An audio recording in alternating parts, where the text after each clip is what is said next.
Então, gente, boa tarde. Então, aconteceu que eu estou dando umas aulas, né, sobre Kant, né? Estou aproveitando para ler essa edição aqui da Folha, né? Dos Pensadores Novos, das edições novas do Pensadores da Folha. E aí eu estou gravando esse vídeo aqui, não porque eu tenho nada assim muito importante para falar, mas meio que compartilhando minha leitura aqui de Kant, né? Eu estou atualmente na estética ainda, né, no começo, na parte sobre tempo, né? E eu tô gravando esse vídeo até como uma maneira de guardar algumas observações que eu tenho para fazer sobre os argumentos de Kant, né? E eu li a parte da estética sobre o espaço, né? E estava meio que listando os principais pressupostos, né? Os principais artifícios filosóficos que o Kant utiliza para colocar as teses dele, né? Só para falar aqui, eu estou com essa edição aqui da Gulberica, né? Só porque não tem a edição da Folha PDF, né? Mas aqui eu estou utilizando essa edição aqui da Folha. Certo, então vamos lá. Então minha ideia aqui, eu vou tentar aqui fazer uma listinha de coisas, pontos importantes, né? Eu vou colocar o nome pressupostos, mas não necessariamente todos são pressupostos. Pontos importantes para a gente prestar atenção na leitura.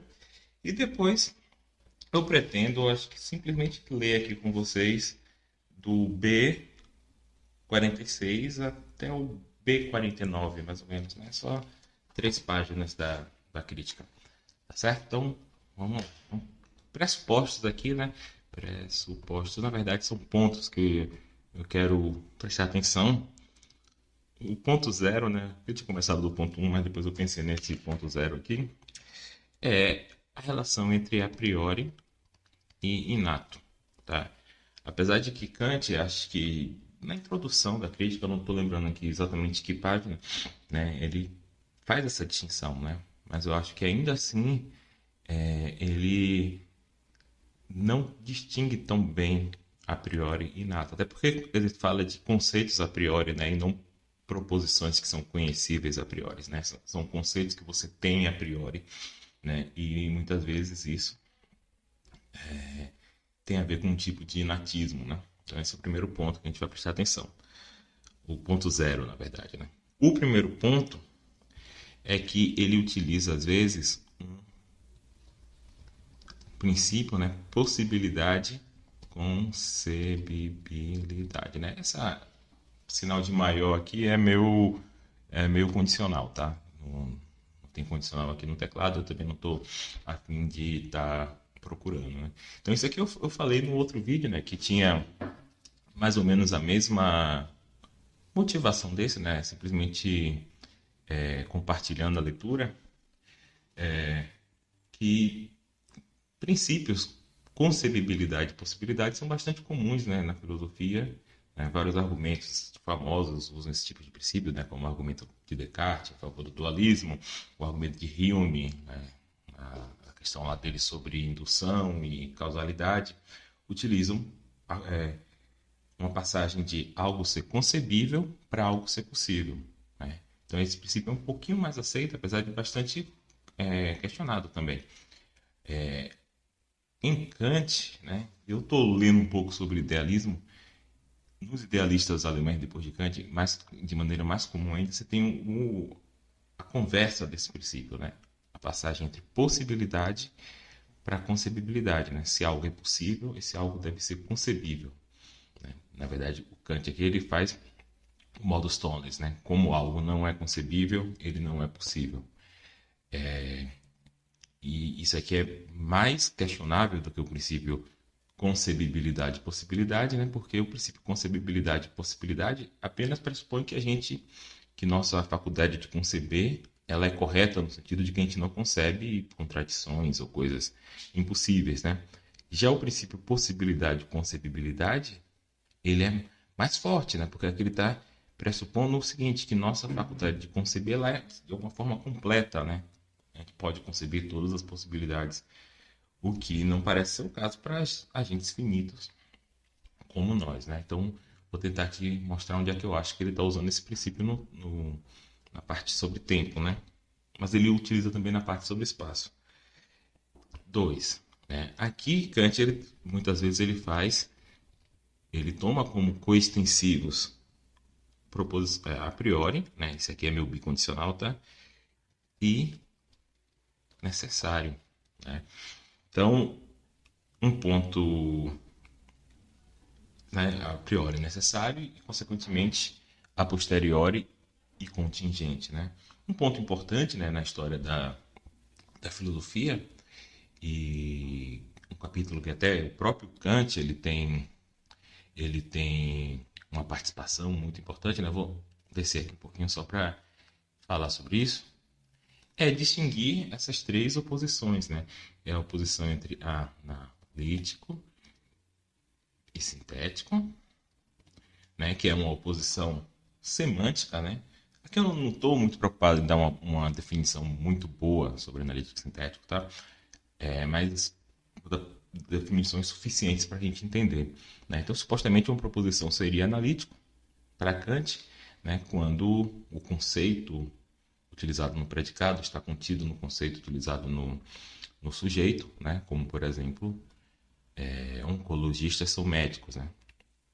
O próprio conceito de oncologista inclui o de médico, né? Oncologistas são médicos que cuidam do câncer, de modo que oncologistas são médicos.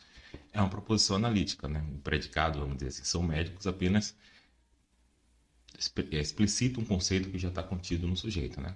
Não é a melhor definição de analítico, depois você tem uma definição fregeana, né? Que analítico é aquilo que pode ser reduzido a uma verdade lógica a partir de definições e sinônimos, né? Então, de modo que, como oncologista, por definição, é médico que cuida do câncer, oncologistas são médicos, no final das contas, seria equivalente em algum sentido a médicos que cuidam do câncer são médicos. E isso é uma verdade lógica, né? Porque para todo X, se X é A e B, X é A, né? E sim, uma proposição sintética seria uma proposição que não é analítica. Tá? Então, oncologistas são ricos seria uma proposição sintética, apesar de provavelmente verdadeira, né? Mas não faz parte do conceito de oncologistas serem ricos, né? Outra distinção, então essa distinção aqui ela é semântica, tá? Outra distinção é a distinção entre a priori e a posteriori, né? Isso aqui é uma distinção epistêmica, né, sobre conhecimento, né? Então, uma proposição pode ser conhecível a priori quando ela é conhecível com justificação que não depende da experiência, né? Aqui tem um ponto, né? Kant é que ele não está, como eu falei, que ele muitas vezes não distingue muito bem o a priori do inato. Kant não está muito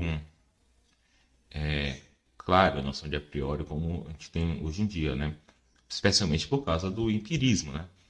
Então, como é que eu posso conhecer coisas a priori se, né, todo conhecimento depende da experiência, né? Hoje em dia a gente pensa o seguinte: ora, mesmo no conceito, mesmo no conhecimento a priori, tem partes desse conhecimento que dependem da experiência, mas eles dependem de uma maneira muito específica, né?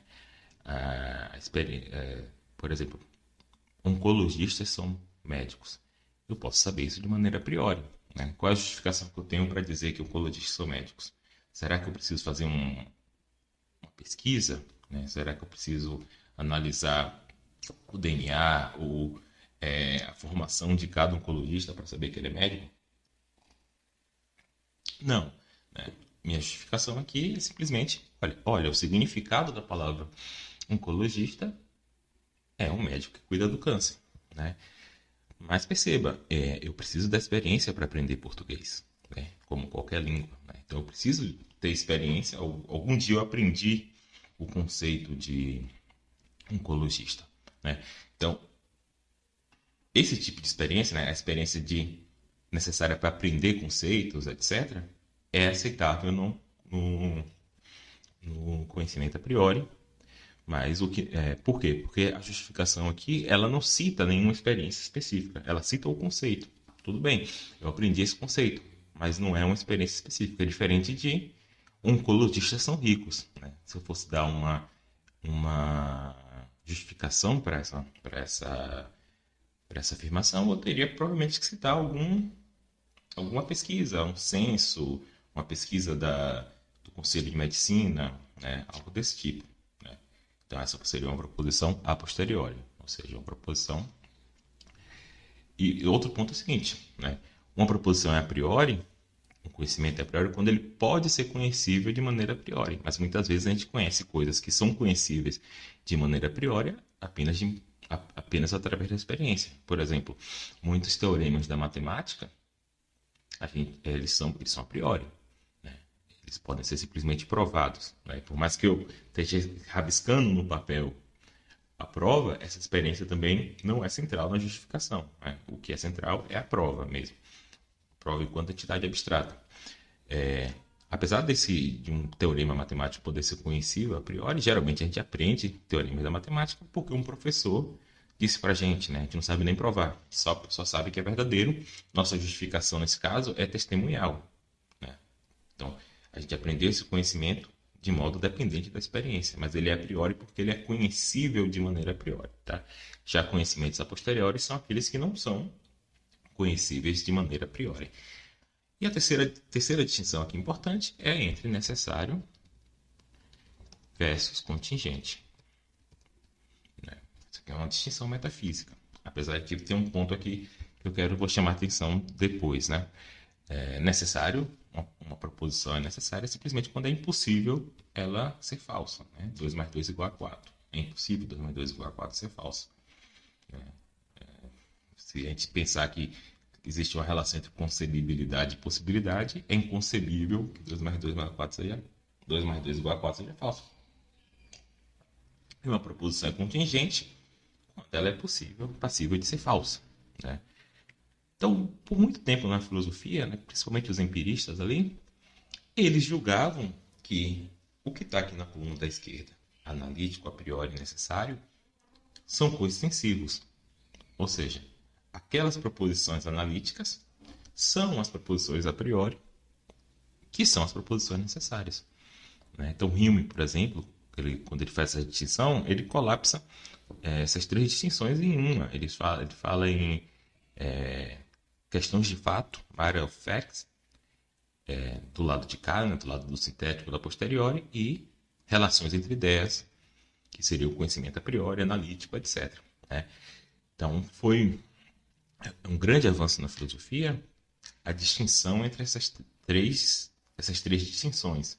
Né? E o Kant ele foi um dos pilares desse avanço exatamente porque ele foi o cara que distinguiu a noção de analítico e sintético da noção de a priori e a posteriori. Né? Famosamente, Kant, uma das teses centrais do livro dele é que existem proposições sintéticas a priori. Então, ele está aqui distinguindo essas duas primeiras colunas aqui. Né? Olha, existe sintético a priori, nem todo sintético é a posteriori. Né? Nem tudo a priori é analítico. Né? Tudo bem, ainda assim, a maioria das pessoas acredita que todo analítico é a priori, certo? Mas não que todo a priori é analítico. Tá bom? Então, apesar de Kant ter feito essas distinções, ele, ao que parece, ainda não tem claro, ele não tem ainda essa separação entre a segunda e a terceira coluna. Tá? Isso é algo que foi expressamente introduzido na filosofia já no século XX apenas por Kripke. Né? Kripke, no Name and Necessity, tem toda a argumentação para dizer que existem necessários a posteriori e contingentes a priori. Né? Nesse ponto aqui da história, essa distinção não está feita e é entendível que Kant não esteja assumindo que a priori é a mesma coisa que necessário, ou pelo menos é coextensivo com necessário. E isso é importante em várias partes do argumento dele. Né? A priori é coextensivo com necessário e a posteriori é coextensivo com contingente. Tá. O terceiro ponto que eu queria chamar a atenção é que Kant, às vezes, ele não parece fazer distinção entre duas coisas que eu vou até colocar ali como uma quarta distinção, entre necessidade epistêmica, certo? e necessidade metafísica. Certo? Então a ideia aqui é a seguinte, né? A gente poderia até colocar aqui, né, como uma quarta coluna é necessidade. Botar metafísica. Porque agora aqui já não está essas duas, como fossem as duas colunas que eram tomadas como coextensivas, né? Tanto a necessidade epistêmica quanto a necessidade metafísica estariam aqui do lado do necessidade, né? Então, necessidade epistêmica versus necessidade metafísica, né? Isso aqui é algo também que foi muito tratado pelo Kripke, apesar de que não é ele o primeiro cara a tratar disso de maneira bastante clara, mas também no Neme Necessity ele trata dessa distinção de maneira importante. E Kant, ele parece que às vezes ele não distingue, né? Às vezes ele faz o seguinte argumento, ó, tal coisa... deixa eu só falar de distinção, né? Necessidade algo é epistemicamente necessário quando você pode ter certeza daquilo, né? Não há nenhuma possibilidade daquilo, assim, não há nenhuma possibilidade, pelo menos dado o seu acesso ao mundo, daquilo ser falso. Então, por exemplo, eu existo. Eu existo é uma necessidade epistêmica, né? Se você vê lá o vídeo lá sobre o que eu falei sobre o cogito, sempre que eu penso que eu existo, é impossível eu estar errado sobre isso. De modo que eu tenho um tipo de certeza. Eu tenho uma certeza, não no sentido de psicológico, eu tenho uma certeza no sentido da minha justificação, ela é infalível, né? Então, isso é uma necessidade epistêmica para qualquer indivíduo. Para qualquer indivíduo, é uma necessidade epistêmica para ele que ele existe. Já a necessidade metafísica, não. Então, necessidade epistêmica tem a ver com o ponto de vista do indivíduo. Já a necessidade metafísica, não. Então, por exemplo, eu existo. Apesar de ser uma necessidade epistêmica para mim que eu exista, não é necessidade metafísica que eu exista.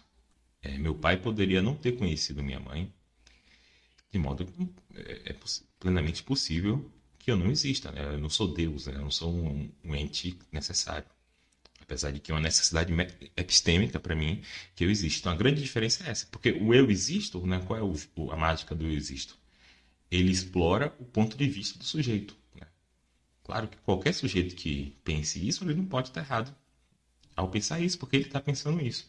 Já a necessidade epistêmica é como se fosse um ponto de vista objetivo, né? Então, do ponto de vista objetivo, vamos dizer que agora eu sou Deus, eu estou pensando se é possível que Danilo não exista. É possível, né? Não tem nada nele tão especial assim dele ser uma entidade necessária.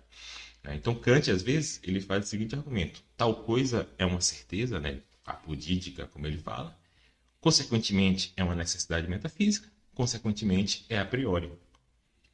Então, ele faz esse jogo, ele pega essas três classes aí e toma como coextensiva, como estou mostrando aqui que não é. Né? Existem necessidades epistêmicas que não são necessidades metafísicas. Existem necessidades metafísicas, né? O exemplo aqui. Né? E necessidade epistêmica, ela é bem próxima do a priori, né?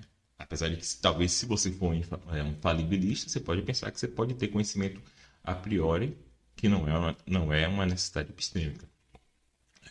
Então, por exemplo, eu existo uma necessidade epistêmica que não é necessidade metafísica, é a priori. Né? Você pode ter outras coisas que são a priori, talvez não seja nem necessidade epistêmica nem necessidade metafísica. Por outro lado, o exemplo que Kripke dá, né, de necessidade a posteriori é água é H2O. Seria uma necessidade metafísica, mas não é uma necessidade epistêmica. Né?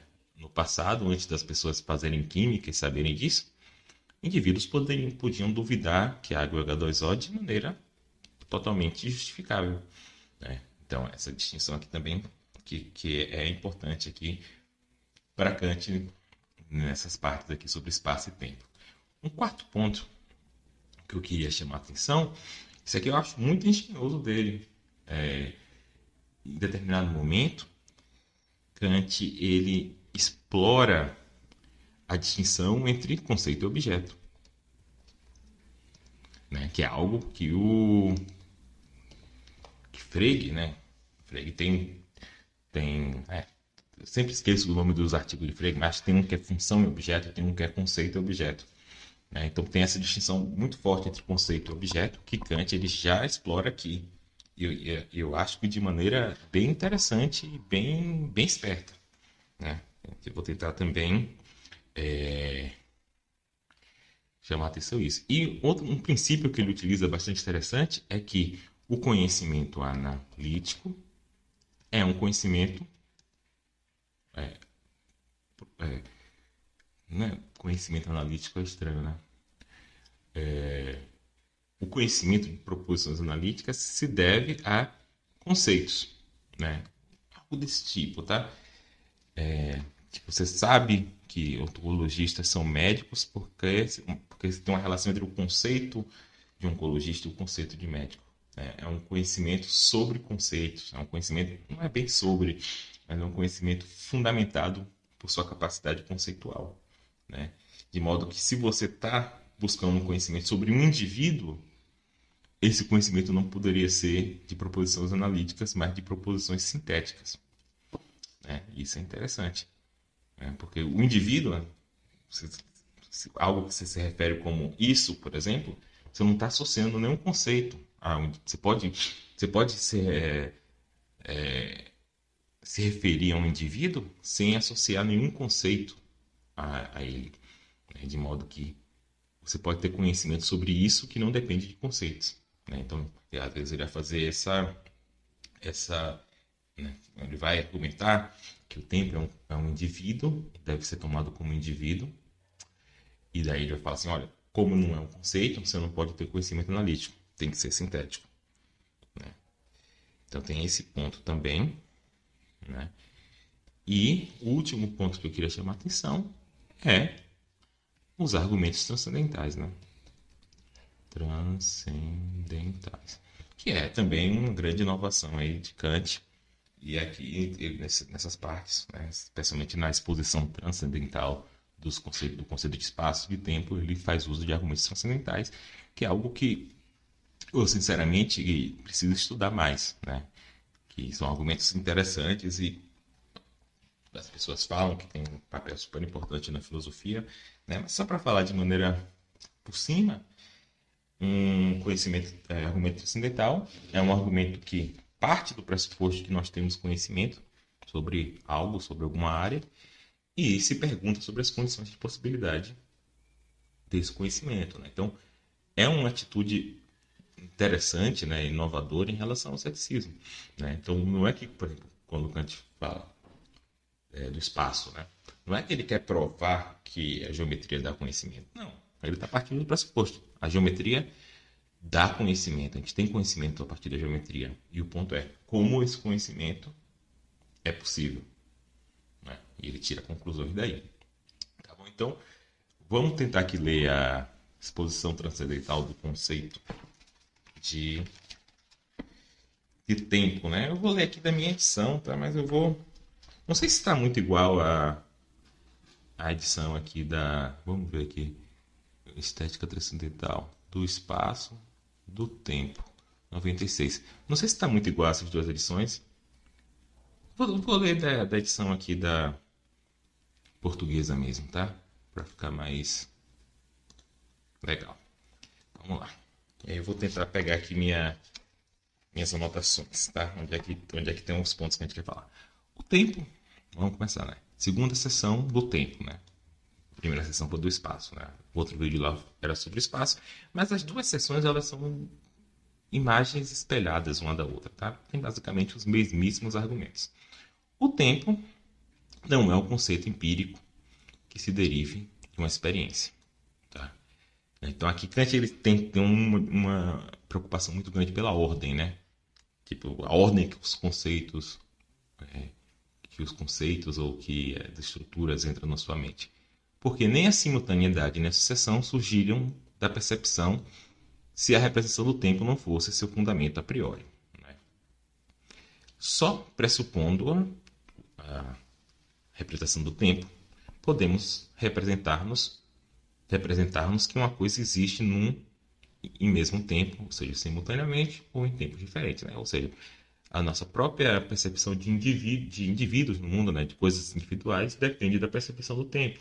Né? Porque uma coisa individual é basicamente algo que persiste no tempo. Né? Então, por que eu estou vendo esse mouse, né? Por que que eu tomo esse mouse como um objeto? Simplesmente porque ele persiste no tempo, né? Então ele está dizendo aqui o seguinte: eu não posso derivar minha representação do tempo da minha representação do mouse, porque para representar o mouse eu já preciso representar o tempo. Tá? Eu não estou querendo aqui necessariamente discutir os argumentos de Kant, eu quero só apontar onde é que está essas. Né? Então aqui é o primeiro ponto, né? Aqui uma questão aqui para ele é essa questão da ordem, né? Então, por que eu preciso do tempo para representar os objetos? Eu não posso extrair o conceito de tempo da, da, da minha experiência com os objetos, né? Ou seja, o conceito de tempo ele é fundamento a priori. Né? Então, aqui não está errado esse uso aqui de a priori, né? Mas eu não sei expressar muito bem, mas tem uma coisa aqui perto do menatismo, porque por causa dessa questão da ordem, tá? O ponto aqui não é que o tempo justifica minha representação de um objeto, como seria a noção atual de a priori, mas que a representação do tempo é necessária para representar o objeto. De certa forma, ela tem que vir antes. Como ela vem antes de toda a experiência, né? Ela de alguma forma é próxima de ser inata, né? Ou até é inata. Que é o ponto zero seria aqui, tá? Vamos lá para a parte 2. O tempo é uma representação necessária que constitui o fundamento, né, de todas as nossas intuições. Né? O fundamento aqui é no sentido de a priori, mas também é no sentido de inato. Agora, onde é que eu acho que ele está usando o princípio possibilidade, concebibilidade? É aqui, tá? Vou dar highlight aqui também. Não se pode suprimir o próprio tempo em relação aos fenômenos em geral, embora se possa perfeitamente abstrair os fenômenos do tempo. Primeiro ponto aqui, né, é que, não sei, eu acho que esse argumento aqui ele fala a mesma coisa do espaço. Né? Eu acho que para o espaço é mais simples. Né? Eu acho mais simples você conceber um espaço vazio do que você conceber um tempo sem nada, né? Um tempo vazio. Né? Mas é interessante, né? Se estiver vendo lá se você viu o vídeo sobre o argumento de McTaggart, que Kant parece que ele está negando a primeira premissa de McTaggart, né? Que o tempo depende do movimento. Né? Porque Kant está dizendo aqui que dá para suprimir os fenômenos do tempo, né? Ou seja, você pode ter uma noção de tempo vazia, sem nenhum fenômeno dentro. Ou seja, a nossa representação do tempo não depende. Nossa representação do tempo, né, que para Kant é o tempo, né, já que ele é um tipo de idealista, né, não é bem um idealista, mas essa distinção para ele não é tão dura quanto é para um realista. Ele parece estar dizendo aqui que o tempo não depende de movimento. Mas o ponto aqui é o seguinte: ele está falando o seguinte, olha, como a gente pode conceber os objetos sem o tempo, né? Então aqui eu vou até colocar uma bicondicional, tá? Porque ele usa os dois princípios. Como a gente pode conceber os objetos sem o tempo, ou o tempo sem objeto, é possível existir tempo sem objeto. Né? Então é aquele critério de concebibilidade para possibilidade. Como a gente não consegue conceber os objetos sem um tempo, não é possível existir objetos sem um tempo. Né? A noção de objeto. De novo, aqui, essa distinção entre concebibilidade e possibilidade para Kant ela é menos forte, né, do que é para um realista. Mas aqui, quando ele fala isso, porque a gente não pode conceber, né, fazendo aqui tipo modus tollens, né, a gente não pode conceber os objetos sem tempo, não é possível existir objetos sem o tempo. Então, aqui ele parece estar usando ele está usando essa direção aqui, que é a direção mais complicada, né? Ele está usando essa direção e fazendo modus tollens, repetindo. Porque a gente não pode conceber objetos sem tempo, não pode existir objeto sem tempo. Né? No caso aqui, para ele os objetos são os fenômenos, né? Não é bem essa representação de objeto, e a representação do tempo. Né? Porque o tempo também é isso, né? O tempo é algo empírico, né? Não é algo em si. Vamos dizer assim, também não quero entrar nesse ponto aqui. Tá? Então, acho que aqui ele está usando esse princípio. Mas vamos continuar. Né? O tempo é, pois, dado a priori. Né? Aqui no sentido quase que inato. Somente nele é possível toda a realidade dos fenômenos. De todos esses se pode prescindir dos fenômenos, mas o tempo não pode ser suprimido. Né? Certo? Então, aqui ele está dizendo basicamente que o tempo, nessa parte aqui, né, somente no tempo é possível a realidade dos fenômenos, está dizendo que o tempo é a condição de possibilidade dos fenômenos. Por isso que eu acho até que também ele está usando aqui aqui no caso, a, a, a direção oposta, mas ele está usando essa relação aqui entre conceber e ser possível. Aí vamos lá. 3. Sobre essa necessidade a priori, né, aqui ele estava falando ali que o tempo é a priori, né? Porque ele não depende da experiência. Aqui ele já lançou que é uma necessidade a priori. Da onde é que veio necessidade? Não veio de lugar nenhum. Né? Veio do fato dele tomar a priori como coextensivo necessário. Né? Ele não argumentou em nenhum lugar que é necessário. Ele argumentou que é a priori e aqui ele já falou, uma necessidade a priori. Porque para ele não faz essa distinção. Sobre essa necessidade a priori, assenta também a possibilidade de princípios apodídicos, ou seja, certezas. Né? Então aqui ele, tá vendo, ele vai de a priori para necessário para necessidade epistêmica das relações do tempo ou dos axiomas do tempo em geral. O tempo tem apenas uma dimensão. Tempos diferentes não são simultâneos, mas sucessivos, tal como espaços diferentes não são sucessivos, mas simultâneos. Essa parte eu acho muito boa, eu acho bem escrita, né? E bem interessante, não tenho nada para reclamar. Esses princípios, estou vendo aqui, né? Essa edição aqui da Guberic é bem parecida com a edição da Folha, né? Só um pouco aqui, da Folha é português brasileiro, aqui tem umas coisas de português de Portugal, mas tem exatamente as mesmas partes e a tradução bem parecida. Esses princípios não podem ser extraídos da experiência, né, pelos motivos que ele disse acima, porque, e aqui olha o ponto, por que eles não podem ser extraídos da experiência? Estes princípios não podem ser extraídos da experiência porque esta não lhe consideraria nem a rigorosa universalidade, que eu acho que aqui ele está usando quase como um sinônimo de necessidade, nem certeza apodítica. Não, então aqui ele está, obviamente, utilizando isso aqui. Ó. A priori é coextensivo com necessário. Né? De modo que se algo não é a priori, ou seja, não é a posteriori, ou seja, derivado da experiência, então ele não é necessário. Então se algo é derivado da experiência, né, a experiência não vai conceder a esse algo a rigorosa universalidade, ou seja, a necessidade, e também não a certeza apodídica. Por quê? Porque necessidade metafísica e necessidade epistêmica também não tem essa distinção. Certo? Então ele passa de algo, esse algo é a posteriori, tá bom. Então ele não é nem necessário e nem uma certeza. Né? A experiência não dá nem conhecimento do necessário e nem conhecimento certo. Né? Então, por exemplo, isso contrasta com Kripke. Né? Para Kripke, a água H2O é a posteriori, mas é necessário. Né? Não, talvez não seja certo nesse sentido. Talvez não seja uma necessidade epistêmica, mas é uma necessidade metafísica. Mas para Kant não tem essa diferença. Vamos continuar. Aqui. Então, essa aqui não tem mais nada tão importante. Poderíamos apenas dizer 2 pontos. Assim nos ensina a percepção comum, e não assim tem que ser.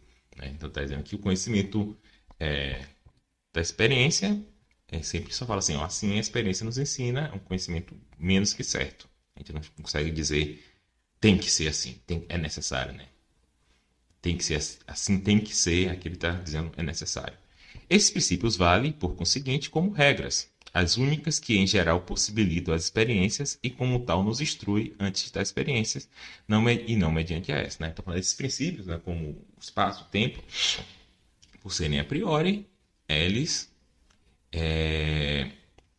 possibilitam a experiência, né? Então, eles são anteriores à experiência no sentido quase de inatos, e eles nos dão certeza. Né? Então, ele está fazendo todas essas equivalências aqui. Né? O tempo não é um conceito discursivo. Tá? Aqui que ele está fazendo a distinção entre algo ser um conceito discursivo, né, e algo ser um indivíduo.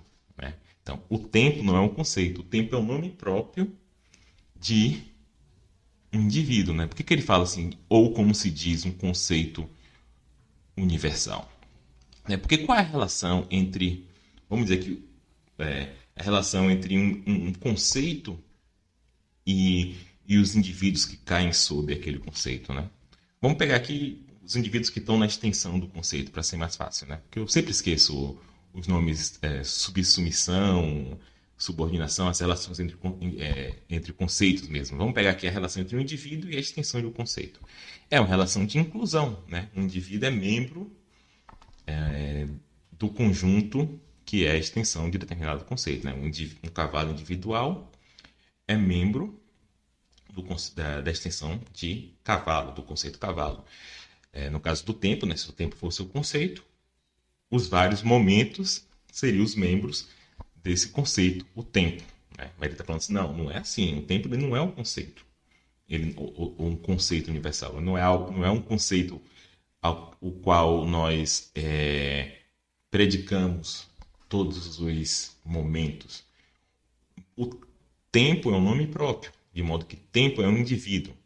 Né? E a relação aqui entre momento e tempo não é a relação de inclusão, não é o fato que momentos fazem parte do conjunto que é a extensão do conceito tempo. A relação entre momentos e o tempo é uma relação de parte todo. Isso aqui é bem interessante. Esse aqui eu acho que é a melhor parte aqui o melhor argumento dele é esse aqui. É a relação de parte todo. Né? De modo que o ponto dele aqui é o seguinte, olha, por que tem que ser assim? Porque se a gente fosse pegar momentos e montar o conceito de tempo, a gente poderia montar esse conceito de várias maneiras. Né? Existem várias... Né? No caso do conceito de tempo, né? Ele teria que ser além de ser um conjunto, ele teria que ser um conjunto ordenado. Né? Então teria que ser um conjunto de tuplas ordenadas, algo desse tipo.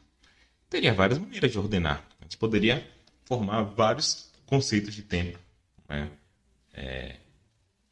Idade moderna, idade contemporânea, são conceitos de tempo diferentes, que têm momentos diferentes. Poderia ter momentos que fizessem parte de vários conceitos de tempo.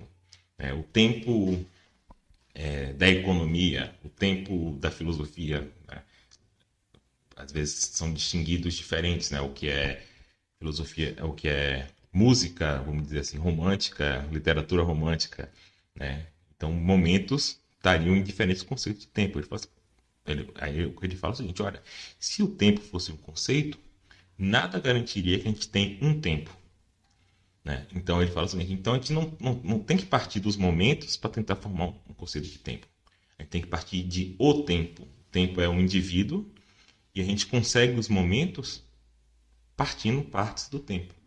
Então isso garante que exista um tempo só e não vários tempos possíveis. Né? Esse aqui eu acho um ponto bem interessante. Eu acho que essa distinção entre conceito e objeto, relação parte-todo, relação de pertinência, né, que é a relação de inclusão, é bastante interessante.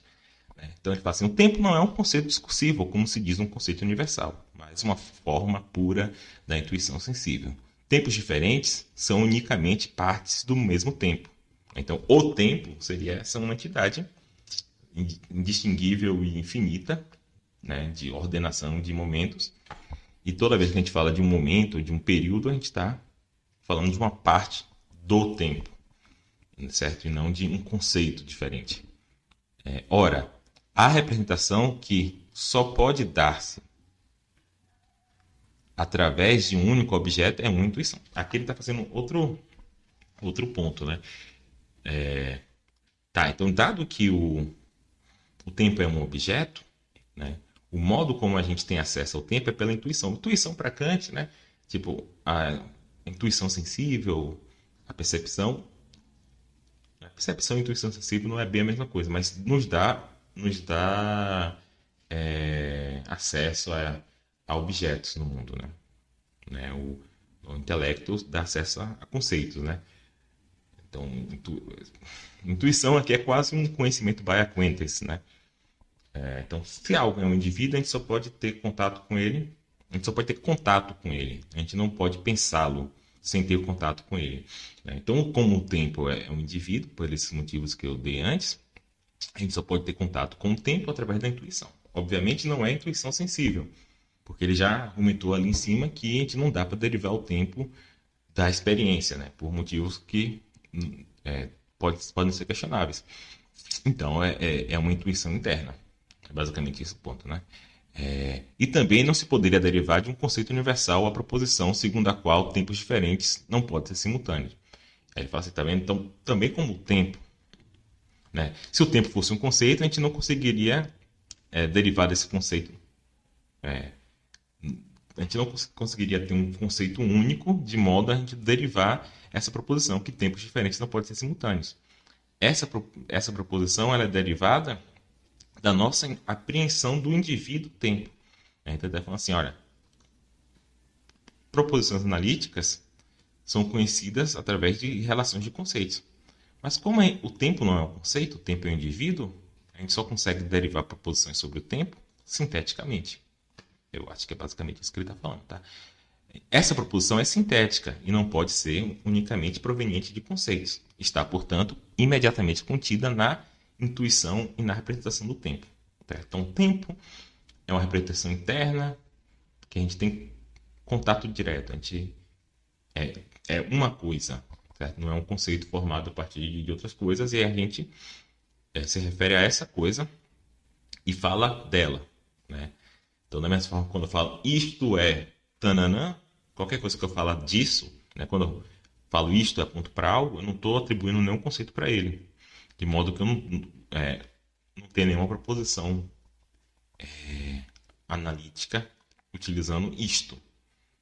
Pode ter alguma, mas a maioria não é. Se eu falar isto é uma bola, é sintética. É uma bola, não está no conceito de isto, né? Como, por exemplo, eu existo, né? O eu também é um indexical desse tipo, né? Então, o eu simplesmente quer dizer aquele que está falando, né? Aquele que está pensando. Então, a parte da proposição eu sou aquele que está falando, que talvez seja analítica, nenhuma outra é analítica. Ele está falando aqui a mesma coisa do tempo. Como o tempo é um indivíduo e o nosso modo de se relacionar com ele é por contato, né? Pela intuição, as proposições sobre o tempo são sintéticas. Mas, né, como essas proposições são necessárias, elas são a priori. Então, elas seriam um sintético a priori. Basicamente, é isso que ele está falando aqui, né? Apesar de que a passagem necessária para a priori já é mais complicado, né? Essa proposição é sintética não pode ser unicamente proveniente de conceito. Está, portanto, imediatamente contida na intuição e na representação do tempo. Vamos lá. A infinitude do tempo, né? Já dado que o tempo é um só, ele tem que ser infinito, né? Porque a gente deve poder ser capaz de cortar tamanhos que a gente quiser, né? Épocas, quantidade de... A gente não está fazendo física, né? A gente não sabe a idade do universo, né? Tudo bem, vamos supor que a idade do universo seja finita, mas ainda assim a gente não sabe o quanto que a gente precisaria de tempo, né? Então, por isso a gente tem que ter o tempo tem que ser infinito, de modo para que qualquer que seja a quantidade de tempo que a gente precisar usar para fazer física, por exemplo, ela está lá. A gente vai cortar uma parte desse tempo infinito. Tá? Então, a infinitude do tempo nada mais significa que qualquer grandeza determinada no tempo é somente possível por limitações de um tempo único, né? Então, a gente começa com o tempo e a gente vai pegando partes. A gente vai limitando esse tempo, né? Então, como eu falei, a relação não é pegar momentos e arrumar em conceitos, em períodos de tempo. A ideia é tem o tempo, que é o indivíduo, e a relação entre momentos e tempo é de parte todo. A gente vai pegar uma parte desse tempo para poder pensar, fazer física, etc. É somente possível por limitações de um tempo único que lhe serve como fundamento. Portanto, a representação originária do tempo terá de ser dada como ilimitada. Sempre que, porém, as próprias partes e toda a magnitude de um objeto só possam representar-se de uma maneira determinada por limitação, a sua representação integral não tem que ser dada por conceitos, pois esse só contém representações espaciais. Isso aqui também é um ponto muito importante, muito interessante. Esse aqui eu não tinha nem prestado atenção. Sua representação integral não pode ser dada por conceitos. Por que ele está dizendo aqui? Quantas propriedades tem esse mouse? Certo? A princípio, você pode dizer que ele tem infinitas propriedades. Ele tem um tamanho, ele tem relação com várias outras coisas. Certo? Então, qualquer descrição que eu der desse mouse, qualquer descrição que eu der, ela ela recorta algumas coisas do mouse, né? Até porque uma descrição, ela sempre é finita, né? Não tem como eu dar uma descrição infinita. Você pode ter uma lógica infinitária, etc., mas vamos pensar aqui, lógica clássica. Qualquer descrição é finita, mas a princípio o mouse tem infinitas propriedades, né? De modo que quando eu falo isto, eu estou apontando para o mouse e para todas as propriedades dele, né? Então essa aqui é outra gap que você tem entre o modo de representar por descrição e um indivíduo, né? Isso aqui, então você pode pensar que de alguma forma o mundo ali as coisas são infinitas, né? De propriedades, de detalhes que elas podem ter. E a linguagem ela é sempre finita, né? Kant também está chamando a atenção para isso. Também eu acho algo bem interessante. É preciso que haja uma intuição imediata que lhe sirva como fundamento, né? Então, a sua relação com o tempo não pode ser conceitual, precisa ser, vamos dizer assim, por contato.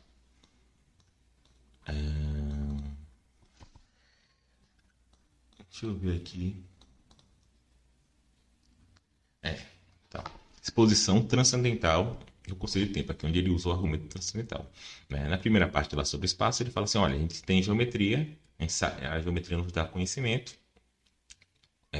a questão é saber como esse conhecimento é possível. Aqui ele fala que a gente tem conhecimento da mudança, a gente tem uma teoria geral do movimento, né? Que a gente pode, não sei se é bem a física, tá? Eu lembrava que ele relacionava o tempo com a matemática. Vamos ver se depois ele faz isso. Mas ele fala o seguinte: pô, a gente tem conhecimento do movimento, como é que esse conhecimento é possível? Ele vai concluir que, para esse conhecimento ser possível, a gente tem que ter representação do tempo. Então, aqui é um argumento transcendental para a representação do tempo.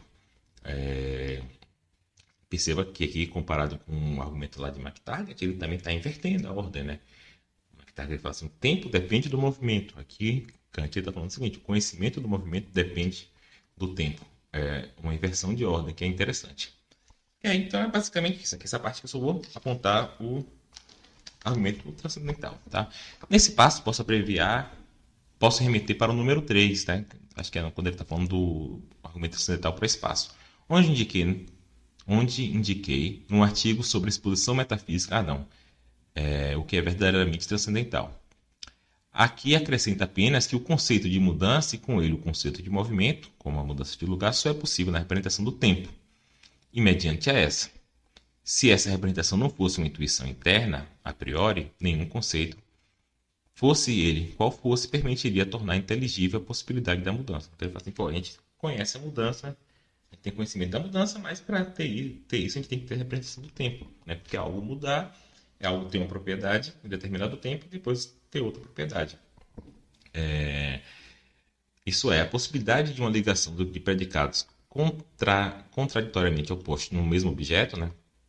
Então, o atiçador de lareira está quente, o atiçador de lareira está frio. São propriedades contraditórias, mas elas pertencem ao mesmo objeto, porque ela pertence em tempos diferentes.